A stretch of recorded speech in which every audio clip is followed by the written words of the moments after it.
কোনো রাজনৈতিক ব্যক্তিত্ব শ্রীভূমিতে ঢুকবে না এবং সেটা ছাড়াই পুজো হবে। ভরসা রাখুন আরও ভালো পুজো হবে। কেন ওখান থেকে তো পয়সা মারা হতো, সেটা আবার মারা হবে না। ওখান থেকে সুজিত বোস ধারাবাহিকভাবে প্রত্যেক বছর 15 বছর থেকে ঝেড়ে এসছেন, 15 বছর আগেও ঝেড়ে এসছেন, 20 বছরের ওখান থেকে ঝাড়াঝাড়ি হয়েছে। এবার থেকে আর তো কেউ চুরি করার লোক নেই।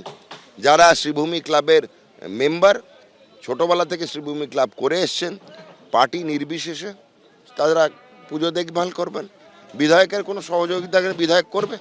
রীতি মেনেই রথের দিন হলো শ্রীভূমি স্পোর্টিং ক্লাবের খুঁটি পুজো। এই পুজোর মূল উদ্যোক্তা ছিল সুজিত বসু, যিনি এখন পুরো নিয়োগ দুর্নীতি মামলায় জেলে রয়েছেন। সুজিত বসুর বিরুদ্ধে ক্ষোভ উগরে দিল বর্তমান পুজো কমিটি।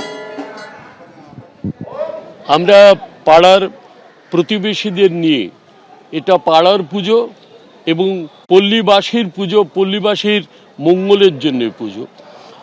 এতদিন যে অন্ধকার বাতাবরণ ছিল সেখান থেকে বেরিয়ে এসে আমরা পাড়ার প্রত্যেককে নিয়ে এমন একটা মনোরম পরিবেশ তৈরি করব যাতে কোনো ব্যক্তি পুজো নয়। আগে সারা পশ্চিমবঙ্গে একজন ব্যক্তির নামে এই পুজোটাকে চিহ্নিত করা হতো।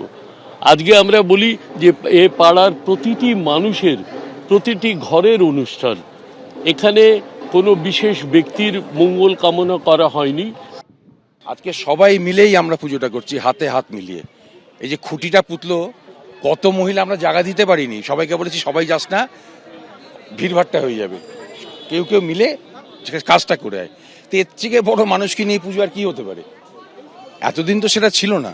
এতদিন ব্যক্তি তার কিছু লোক নিয়ে এই পুজোটা করতো এবং খুঁটি পুজোটা হতো, সেটা এখন আর নেই। এখন সমষ্টি, সমস্ত আমাদের পল্লীবাসীর পুজো।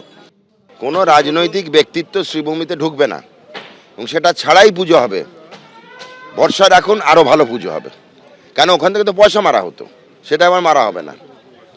ওখান থেকে সুজিত বোস ধারাবাহিকভাবে প্রত্যেক বছর 15 বছর থেকে ঝেড়ে এসছেন, 15 বছর আগেও ঝেড়ে এসছেন, 20 বছরের ওখান থেকে ঝাড়াঝাড়ি হয়েছে। এবার থেকে আর তো কেউ চুরি করার লোক নেই। যারা শ্রীভূমি ক্লাবের মেম্বার, ছোটোবেলা থেকে শ্রীভূমি ক্লাব করে এসছেন, পার্টি নির্বিশেষে তারা পুজো দেখভাল করবেন। বিধায়কের কোনো সহযোগিতা বিধায়ক করবে।